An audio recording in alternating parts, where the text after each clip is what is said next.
हरे कृष्णा कृष्णा कृष्णा हरे हरे हरे राम राम राम हरे हरे। फाल्गुन मास के शुक्ल पक्ष की आमल की एकादशी, आज इसके महात्म्य की चर्चा करेंगे और ये जानेंगे कि इसको भगवान ने आमल की एकादशी नाम क्यों दिया है। तो जैसा कि आप जानते हैं कि ये जो सब एकादशी का वर्णन है भगवान और युधिष्ठिर महाराज के बीच में हो रहा है। सारी एकादशी की कथा जब आप सुनेंगे तो आपको ये जो चर्चा है, ये जो डायलॉग है, ये जो कम्युनिकेशन है भगवान श्री कृष्ण और धर्मराज युधिष्ठिर के बीच में हो रहा है।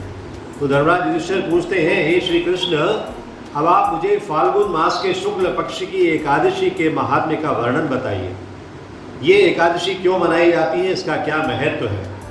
तो भगवान श्री कृष्ण कहते हैं, हे धर्मनंदन, हे धर्मराज युधिष्ठिर, सुनिए, तुम्हें इस समय में वो प्रसंग सुनाता हूं जिस समय राजा मानधाता को यही प्रश्न पूछने पर महात्मा वशिष्ठ ने इसका उत्तर दिया था। आप देखो, एक स्टोरी शुरू हुई धर्मराज युधिष्ठिर और भगवान श्री कृष्ण से। भगवान श्री कृष्ण उसको दूसरी स्टोरी में ले जा रहे हैं। अब क्या कह रहे हैं कि राजा मानधाता ने जब ये प्रश्न पूछा इस एकादशी के विषय में, तो महात्मा वशिष्ठ मुनि ने क्या कहा था वो कथा मैं आपको बताता हूँ। तो ओरिजिनली ये किसने कहा है? वशिष्ठ मुनि ने। किसको कहा है? राजा मानधाता को। और उसी कथा को भगवान श्री कृष्ण युधिष्ठिर को सुना रहे हैं। कहते हैं, फाल्गुन मास की शुक्ल पक्ष की एकादशी का नाम आमल की एकादशी है। इसका पवित्र व्रत जो है वो विष्णु लोक की प्राप्ति कराने वाला है। कैसे प्राप्ति होगी? धीरे धीरे जब इस कथा को हम सुनेंगे तो अंत में जाकर आपको लगेगा कि वास्तव में हम सब भी विष्णु लोक को गमन करें, हम सब लोग विष्णु लोक में चले जाएं। तो मानधाता जी पूछते हैं, राजा मानधाता वशिष्ठ मुनि से, हे द्विजश्रेष्ठ, ये आमल की एकादशी कब उत्पन्न हुई, कैसे उत्पन्न हुई, इसके पीछे क्या कारण है, क्या कथा है, इसका वर्णन कीजिए। तो वशिष्ठ मुनि कहते हैं, हे महात्मा, हे महाराज, मैं आपके लिए इसका विस्तार से वर्णन बताता हूँ।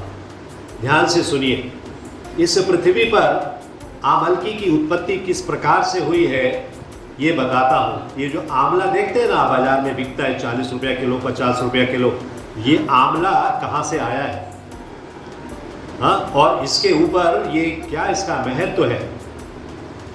तो आमलकी यानी कि आंवला एक महान वृक्ष है जो सब पापों का नाश करने वाला है।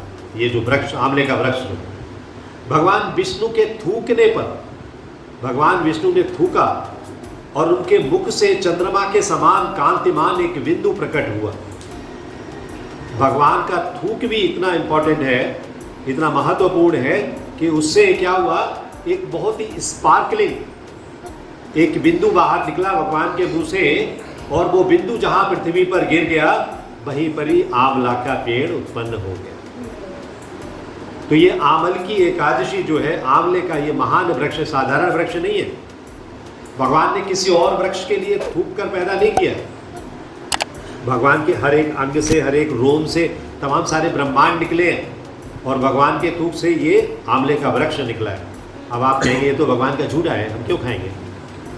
हाँ, भगवान का झूठा हुआ ही तो महाप्रसाद खाते हो, वो तो मना नहीं करते, क्योंकि उसमें तो रसगुल्ले होते हैं, गुलाब जामुन होते हैं, चमचम होते हैं, रसमलाई होती है, वो तो खा लेते हो। वो भी तो भगवान ने, सार्वभौम प्रभु हैं वृंदावन में, हमारे बहुत वरिष्ठ प्रचारक हैं, वो कहते हैं एक बार कि लड्डू बनाए हुए थे भोग के लिए। लड्डू लगे जब भोग में लगने के बाद आए और उन्होंने सबको अपने अपने हाथ से बांटे। तो कुछ वहाँ पर विदेशी लोग भी बैठे हुए थे। तो विदेशी लोगों ने बाद में प्रश्न किया उनसे, कहते हैं आपके लड्डुओं में बड़ा टेस्ट आता है, हमारे लड्डुओं में ऐसा टेस्ट नहीं आता। तो बोले सच बताऊं इसके पीछे कारण क्या है? बोले हाँ बताइए। बोले बुरा मत मानना। बोले नहीं मानूंगा बुरा। बोले कि ये जो हमारे लड्डू है ना, इनमें भगवान के मुंह की लार लगी हुई है, इसलिए ये मीठे हैं। तो आप भगवान को ऑफर नहीं करते हो, बना लेते हो, खा लेते हो, तो जब तक लार नहीं लगेगी तब तक वो मीठे नहीं होंगे। तो ये बात है कि भगवान का जब लगा हुआ भोग महाप्रसाद बन के जब आ जाता है तो हम बड़े प्यार से खाते हैं उसके लिए। और भगवान के थूक से पैदा हुआ वो जो वृक्ष है आमल की वृक्ष, उसका आंवला खाने में अगर हम परहेज करें तो हमसे बड़ा मूर्ख और कोई नहीं होगा। तो ये जो समय है जबकि ये वृक्ष उत्पन्न हुआ पृथ्वी लोक में, ये सभी वृक्षों का आदिभूत है, सारे वृक्ष उसके बाद आए हैं। ये भगवान ने खुद उत्पन्न किया और इसके बाद सारे वृक्ष उत्पन्न हुए। जैसे कि भगवान ने ब्रह्मा जी को अपने नाभि कमल से उत्पन्न किया और उसके बाद पूरी सृष्टि का सृजन हुआ। तो समस्त पृथ्वी पर जो प्रजा है उसकी सृष्टि करने के लिए भगवान ने जब ब्रह्मा जी को उत्पन्न किया, उन्हीं से इस सारी प्रजा की सारी सृष्टि की रचना हुई है।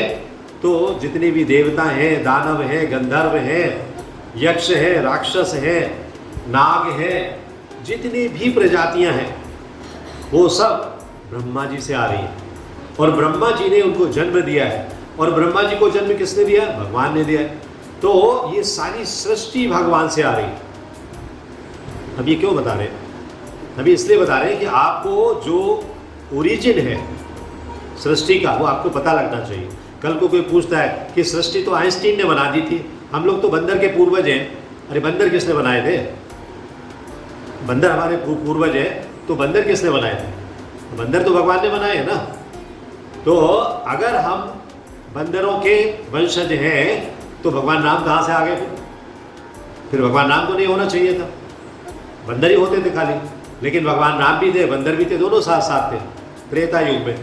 तो इसलिए ये जो सृष्टि है अलग से ब्रह्मा जी ने की है, बंदरों ने नहीं की है। बंदरों की सृष्टि ब्रह्मा जी ने की, ये बात समझ में आनी चाहिए।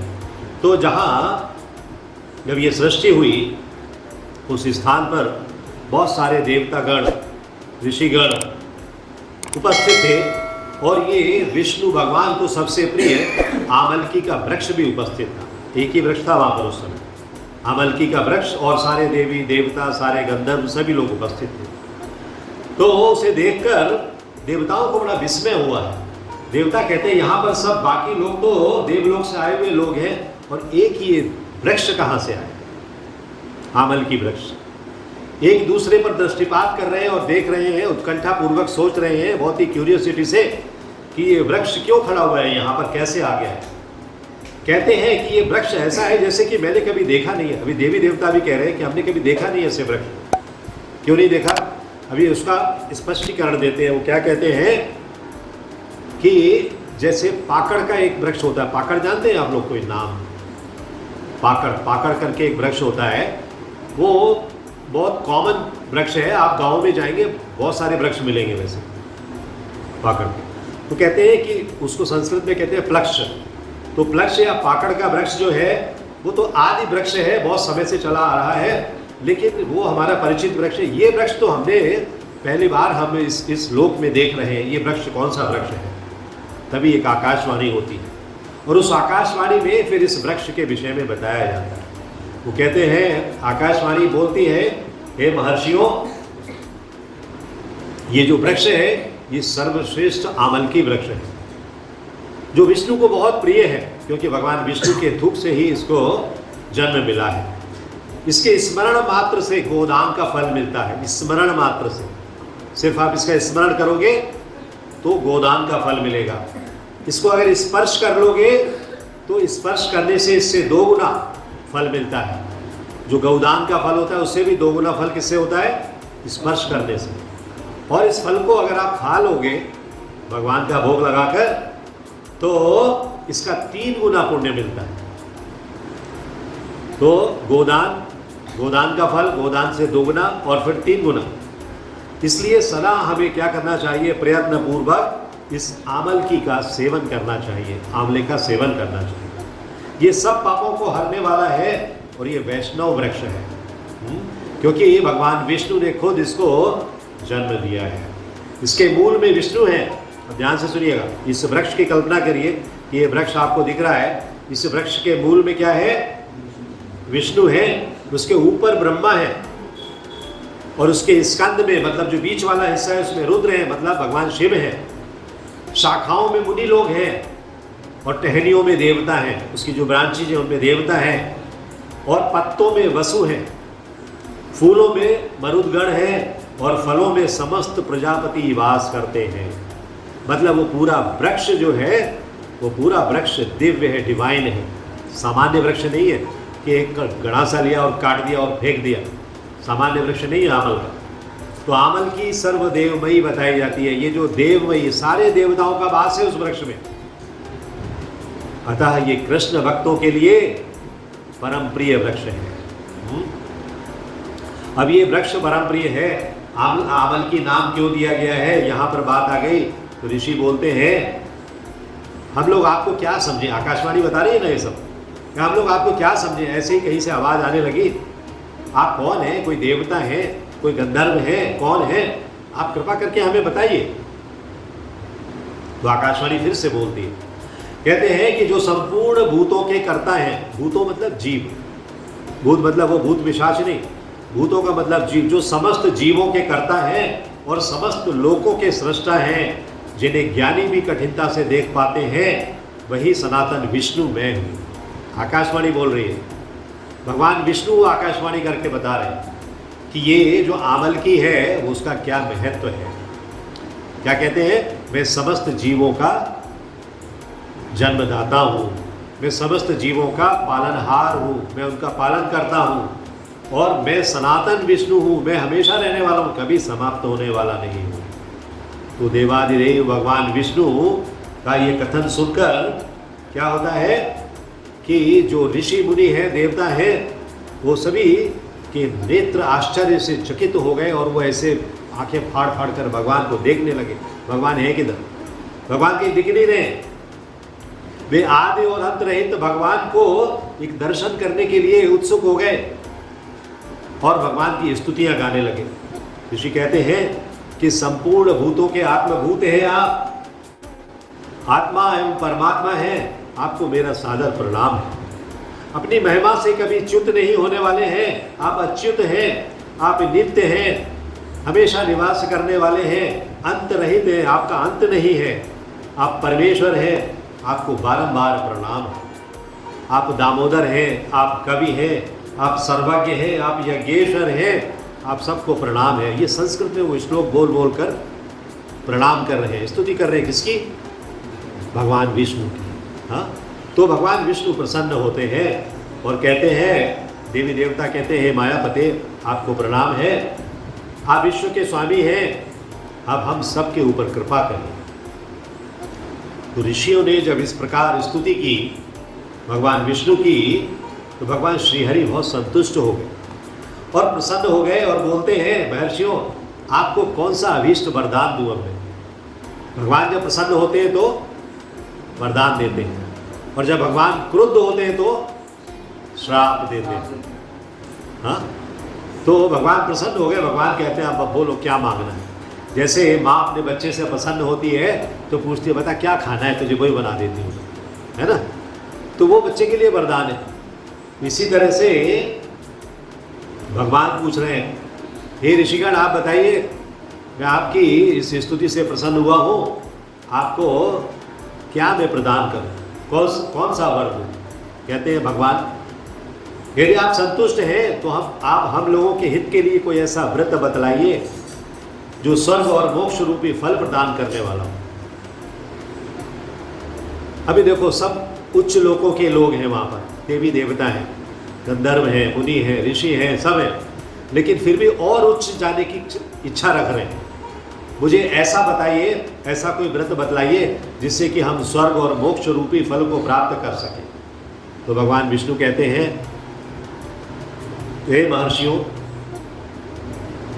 फाल्गुन मास के शुक्ल पक्ष में यदि पुष्य नक्षत्र में युक्त द्वादशी हो तो वो महान पुण्य देने वाली और बड़े बड़े पापों का नाश करने वाली होती है।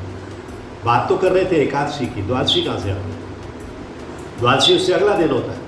तो पुष्य नक्षत्र में अगर वो द्वादशी आ रही हो तो एकादशी अपने आप से शुभ है। तो कहते हैं कि हे द्विजो, द्विज मतलब ब्राह्मण, हे ब्राह्मणों, उसमें जो विशेष कर्तव्य है उसको सुनो। आमल की एकादशी में आंवले के वृक्ष के पास जाकर वहाँ रात्रि में जागरण करना चाहिए। आपको मिलेगा नहीं आंवले का पेड़ शहर में, मुंबई जैसे शहर में, है ना? मिलेगा क्या? नहीं मिलेगा। गांव में मिल जाता है, लेकिन अगर शहर में आपको इसको करना है, आंवले का वृक्ष नहीं है, आप कल्पना कर लीजिए, गूगल से डाउनलोड कर लीजिए एक फ़ोटो आंवले के पेड़ का, उसको लगा लीजिए सामने और आंवले के वृक्ष के पास बैठकर रात्रि में जागरण करें, कीर्तन करें। इससे मनुष्य समस्त पापों से छूट जाता है और हजारों गोदानों का मतलब गायों के दान का फल उसे प्राप्त होता है। हजारों गायों को दान करने का फल किससे प्राप्त हो रहा है? सिर्फ उस वृक्ष के दर्शन से और वहाँ कीर्तन करने से रात्रि में। तो कहते हैं विप्रगण, ये व्रतों में उत्तम व्रत है जिसे मैंने तुम लोगों को बताया है। इस व्रत को हमेशा करना चाहिए। ऋषिगण कहते हैं भगवान आपने तो बता दिया, इस व्रत को मुझे करना चाहिए, इसकी विधि भी तो बताइए। इसकी विधि क्या होनी चाहिए, कैसे ये व्रत को हम पूरा करें, ये कैसे पूर्ण होता है और इसके देवता कौन है, प्रणाम मंत्र क्या है, ये सब मुझे जानकारी दीजिए।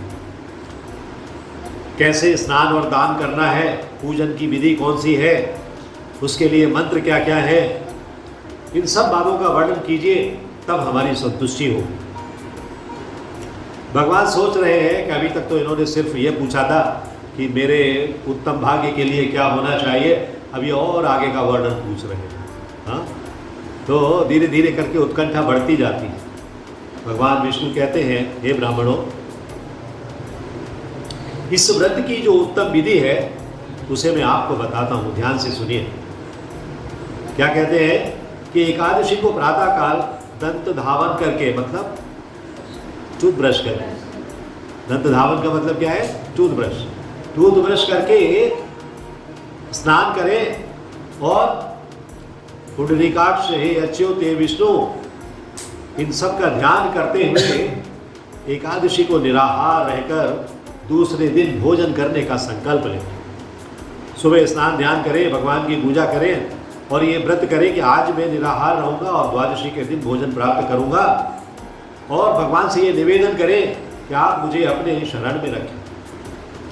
भगवान भक्तों को अपनी शरण में रखेंगे, इसका निवेदन भक्तों को करना चाहिए। भक्त अगर निवेदन नहीं करेंगे तो भगवान को क्या पड़ी, और भगवान को अगर 2-4 भक्त नहीं भी करेंगे निवेदन, तो बाकी के हजारों लाखों करोड़ों तो है करने वाले निवेदन। इसलिए हमेशा भगवान को निवेदन करना चाहिए। भगवान भले ही सब कुछ जानते हैं, भगवान को मांगो, आप कहो। ऐसा नियम अगर कोई करता है तो उससे पतित, कितना भी पतित क्यों ना हो, कितना भी भ्रष्ट क्यों ना हो, कितना भी चोर क्यों ना हो, पाखंडी क्यों ना हो, दुराचारी क्यों ना हो, मर्यादा भंग करने वाला क्यों ना हो, वो सब भी पापों से मुक्त हो जाते हैं। कितना बड़ा महत्व है कि सबको पापों से मुक्त कर देता है। और अपने मन को वश में रखें, अपने मन को वश में रखें। नदियों में, सरोवरों में स्नान करें, पोखरों में स्नान करें, कुएं में स्नान करें। ये सब नहीं है आजकल, तो घर में अपने बाथरूम में स्नान करें, है ना। और स्नान के पहले शरीर पर मिट्टी लगाएं। भगवान कह रहे हैं कौन सी मिट्टी लगाएं? भगवान कह रहे हैं कि शरीर पर मिट्टी लगाएं स्नान से पहले, और मृतिका मतलब मिट्टी लगाने का एक मंत्र है, उस मंत्र को पढ़ें। वो मंत्र मैं बाद में ग्रुप में शेयर भी कर दूंगा, अगर आप लोगों को करना है कल।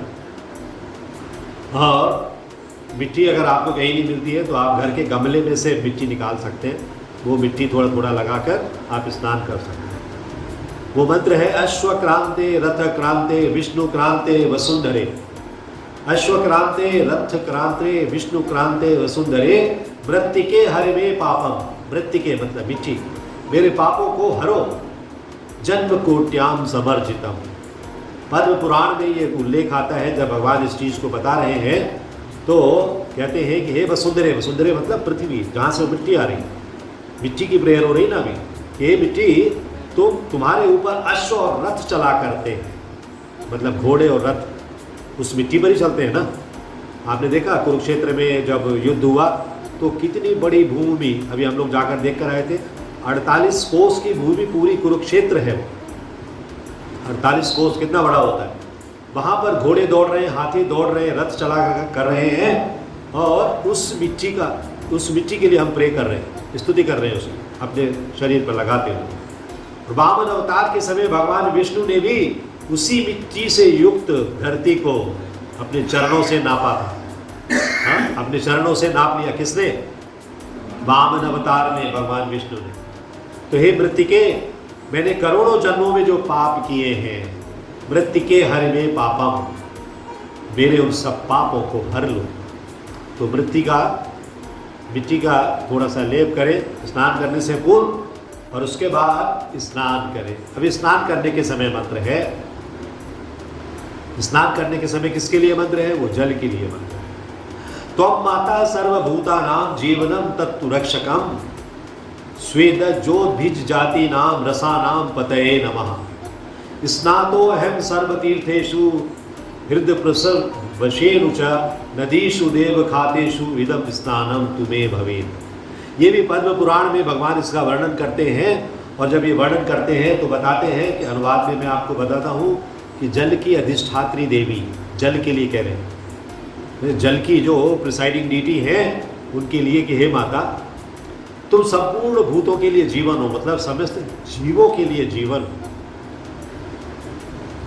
वही जीवन जो स्वेदज मतलब पसीना, पसीने से भी जीव उत्पन्न होते हैं। आजकल के कलयुग में नहीं, पहले के युगों में होते थे। और भगवान के खुद के पसीने से पूरा सागर बना हुआ है जिसमें भगवान विश्राम कर रहे हैं। तो उस पसीने से लताएं और वृक्ष उत्पन्न हो रहे हैं। और इस प्रकार के जो प्रजातियां हैं, इनके जीवों का रक्षक भी वही जल है। कहने का तात्पर्य है कि जो जल है जिसकी हम प्रेयर कर रहे हैं स्नान के समय पर, ये जल हमारा तो रक्षक है ही है, वृक्षों का और अन्य जीवों का भी रक्षक है। और वो जल रसों का स्वामी है, क्योंकि उस जल में भगवान स्वयं विराजमान है। भगवान भगवद गीता में कहते हैं कि जल का स्वाद मैं हूँ। तो ये जो जल है वो उस तमाम रसों का स्वामी है। तुम्हें प्रणाम है। आप देखो, जल के अलावा कोई चीज़ ऐसी नहीं है जो आपको जीवन देती हो। कोई भी चीज़, कुछ और पी लो आप, जीवन नहीं देगा। सिर्फ जल ही जीवन देता है। आप कहोगे कैंपा कोला पी लूँ, कोका कोला पी लूँ, उससे भी जीवन मिलता है, उसमें भी है तो जल ही, जल के अलावा कुछ थोड़े ना। तो इसलिए ये जो जल है, उस जल की जब प्रेयर कर रहे हैं, अंत के जो 2 लाइनें हैं, स्नातो अहम सर्व तीर्थेषु, आज मैं संपूर्ण तीर्थों, कुंडों, झरनों, नदियों, सरोवरों में स्नान कर चुका हूँ। मतलब वो जो जल से स्नान कर रहे हैं, तो ये कल्पना कर रहे हैं कि हम सब से स्नान कर रहे हैं। और मेरा ये स्नान जो है, ये सभी स्नानों का फल देने वाला है। चाहे वो गंगोत्री का हो, यमुनोत्री का हो, संगम का हो। प्रभु संगम गए थे, स्नान करके आए थे। तो ऐसे सारे तीर्थों का जल जो है वो वहाँ पर उस आपकी बकेट में समाहित है। ऐसा प्रे करते हुए हमें वो स्नान करना है। तो विद्वान पुरुष को चाहिए कि वो इस तरह से स्नान करे, इस तरह से भगवान को प्रे करते हुए। भगवान की शक्तियाँ हैं ये सब। मिट्टी भगवान की शक्ति है, जल भगवान की शक्ति है, ये वायु भगवान की शक्ति है। तो हम इनको जब प्रे करते हैं तो हम भगवान को ही प्रे कर रहे हैं। हाँ? तो इस तरह से हमें प्रे करते हुए एकादशी का व्रत करना चाहिए।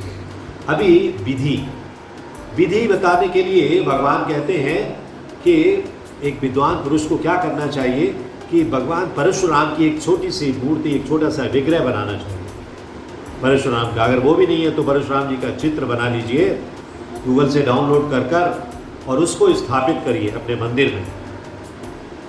कथा में तो बताया गया है कि कम से कम आधे माशे का मतलब क्या है कि 1 ग्राम से भी कम, बहुत थोड़े से सोने की वो मूर्ति बनानी चाहिए, वो विग्रह बनाना चाहिए। और स्नान करने के बाद जब आएँ अपने घर में, पूजा घर में उसको स्थापित करना चाहिए, यज्ञ करना चाहिए। और 100 प्रकार की सामग्री लेकर आंवले के वृक्ष के सामने बैठकर ये सब चीज़ें वहाँ रखकर वृक्ष के चारों ओर प्रदक्षिणा करनी चाहिए। और ये सारा सामान इकट्ठा कर गांव का, नगर का या आपके शहर का, आपके मोहल्ले का, आपकी बिल्डिंग का कोई एक योग्य ब्राह्मण हो, उसे पूजा करने के बाद इसे दान कर देना चाहिए। जब आप पूजा करोगे तो आप फल, फूल, पुष्प, मिष्ठान सब चीज़ रखोगे उसमें, तो सारी चीज़ें आप उसे दान करो। सब प्रकार की सुगंधियाँ फैलाओ, जलते हुए दीपकों की एक लाइन बनाओ, एक श्रृंखला बनाओ। तात्पर्य ये है कि सभी ओर से बहुत सुंदर और मनोहारी दृश्य उपस्थित करो। उस ब्राह्मण के लिए वस्त्र, छाता और बहुत सारे उपयोग के सामान होते हैं, वो उनको प्रदान करो। मतलब कुछ ना कुछ दान करना है आपको। तो इस तरह से जब आप ये अनुष्ठान करोगे तो भगवान प्रसन्न होंगे। क्योंकि परशुराम कौन है? भगवान के दशावतार में भगवान के एक अवतार है, हाँ, दशावतार में। तो इसलिए भगवान विष्णु की ही पूजा हो रही है। किसके माध्यम से? परशुराम जी के माध्यम से। तो विशोकाय नमः मंत्र बोलो। विशोकाय नमः मतलब शोक का नाश करने वाले हो। विश्वरूपिणे नमः, विश्वरूपी कौन है? भगवान श्री विष्णु ही है। और उनके अलग अलग अंगों के लिए हम प्रेयर करेंगे इस तरह से। विशोकाय नमः ये चरणों की प्रेयर है। विश्वरूपिणे नमः दोनों घुटनों की प्रेयर है। उग्राय नमः दोनों जांघों की प्रेयर है। दामोदराय नमः उनके कटिभाग कमर की प्रेयर है। पद्मनाभाय नमः उनके उदर की, ये जो बेले है उसकी प्रेयर है। श्रीवत्सधारिणे नमः उनके वक्षस्थल की प्रेयर है। श्री चक्रिणे नमः उनकी बाईं बाह की प्रेयर है। ओम गदिने नमः उनके दाईं बाह की प्रेयर है। वैकुंठाय नमः उनके कंठ की प्रेयर है। यज्ञ मुखाय नमः उनके मुख की प्रेयर है। विशोक निधये नमः उनकी नासिका की प्रेयर है। आप देखो एक एक अंग की प्रेयर। जब हम भगवान की दर्शन करते हैं ना तो हमें एक एक अंग को इस तरह से ध्यान में लेना चाहिए। वासुदेवाय नमः उनके नेत्रों की प्रेयर है। वामनाय नमः उनके ललाट की मतलब फोरहेड की प्रेयर है। सर्वात्मने नमः उनके संपूर्ण अंगों की प्रेयर है। हाँ, तो ये भगवान के संपूर्ण अंग चरणों से लेकर पूरी प्रेयर हो गई। यही पूजा के मंत्र हैं। उन देवताओं को बता रहे हैं भगवान, हाँ, वो वशिष्ठ ऋषि कि मानदाता को बता रहे हैं और युधिष्ठिर महाराज को भगवान श्री कृष्ण बता रहे हैं। इसके बाद भक्ति युक्त होकर इस व्रत को पालन करें और परशुराम जी को अर्घ्य प्रदान करें। तो नमस्ते देव देवेश जामदग्ने नमोस्तुते ग्रहणा अर्घ्यम इमं दत्तम आमल्क्या युक्तम हरे। देव देवेश्वर जमदग्नि नंदन, जमदग्नि के पुत्र हैं भगवान श्री परमेश्वर। श्री विष्णु स्वरूप परशुराम जी आपको मेरा प्रणाम है, बारंबार प्रणाम है। आंवले के फल के साथ दिया हुआ मेरा ये अर्घ्य ग्रहण कीजिए। आंवले के फल के साथ उनको अर्घ्य प्रदान करना है। और ये सारी सामग्री पूजा होने के बाद एक ब्राह्मण को दान कर देना है। और तदनंतर ये सब काम आपको एकादशी में करते रहना है पूरे दिन में। द्वादशी आने के बाद पूरे कुटुंब के साथ मिलकर बैठकर सुबह का फिर ध्यान पूजा करिए और उसके बाद फिर आप अपने व्रत का पारण करिए। इस तरह ऐसा करने से जो पुण्य फल प्राप्त होता है वो बतलाता हूँ। भगवान कहते हैं अब वो पुण्य फल बताता हूँ। ऐसा जब आप करोगे तो संपूर्ण तीर्थों के सेवन से जो पुण्य प्राप्त होता है तथा सब प्रकार के दान देने से जो फल मिलता है वो सब इस विधि के पालन करने से प्राप्त होता है। हरे कृष्णा कृष्णा कृष्णा हरे हरे, हरे राम राम राम हरे हरे। इससे समस्त यज्ञों की अपेक्षा भी क्या हुआ मदे? क्या हुआ प्रभु? मिलेगा करो तो सही। इससे समस्त यज्ञों की अपेक्षा भी अधिक फल मिलता है, इसमें तनिक भी संदेह नहीं है। देखो ये सब आस्था का विषय है। अगर हम आस्था रखेंगे तो पत्थर में भगवान है, नहीं तो पत्थर तो है ही है। गोवर्धन जाकर लोग वहाँ लोट क्यों लगाते हैं? गोवर्धन में दंडवती परिक्रमा क्यों करते हैं? उनमें आस्था है। जिसको आस्था नहीं है वो अपने घर में ऐसे रूम में कहीं पड़ा हुआ है किसी कोने में, है ना। तो इसलिए इसमें तनिक भी संदेह नहीं है कि हम आस्था के साथ जो काम करेंगे तो ये व्रत सभी व्रतों में उत्तम है। अभी वशिष्ठ जी कहते हैं, बता रहे हैं राजा मानदाता को, हे महाराज, इतना कहकर भगवान विष्णु अंतर्धान हो गए। वो सुना रहे हैं उनके लिए। और तत्पश्चात उन समस्त महर्षियों ने भी उक्त व्रत का पूर्ण रूप से पालन किया। हे राजन, इसी प्रकार तुम्हें भी इस व्रत का पालन करना चाहिए। तो भगवान श्री कृष्ण युधिष्ठिर महाराज को अब कहते हैं, क्या बता रहे हैं कि हे युधिष्ठिर, ये दुर्लभ व्रत मनुष्य को सब पापों से मुक्त करने वाला है। आज तक आपने जितने पाप किए होंगे, कल ये व्रत कर लोगे, सारे पाप वैनिश, हाँ, समाप्त हो गए। हाँ? विधि के साथ में करना है और कल से आगे पाप नहीं करने। तो इस तरह से ये आमल की एकादशी जो है बहुत महत्वपूर्ण एकादशी है। चूँकि कल ये आ रही है, आज हमारा क्लास था, तो हमने कहा इस विषय में आप लोगों से चर्चा करें और आप लोगों को बताएं कि इसका कितना महत्व है। हरे कृष्णा कृष्ण कृष्णा हरे हरे, हरे राम राम राम हरे हरे।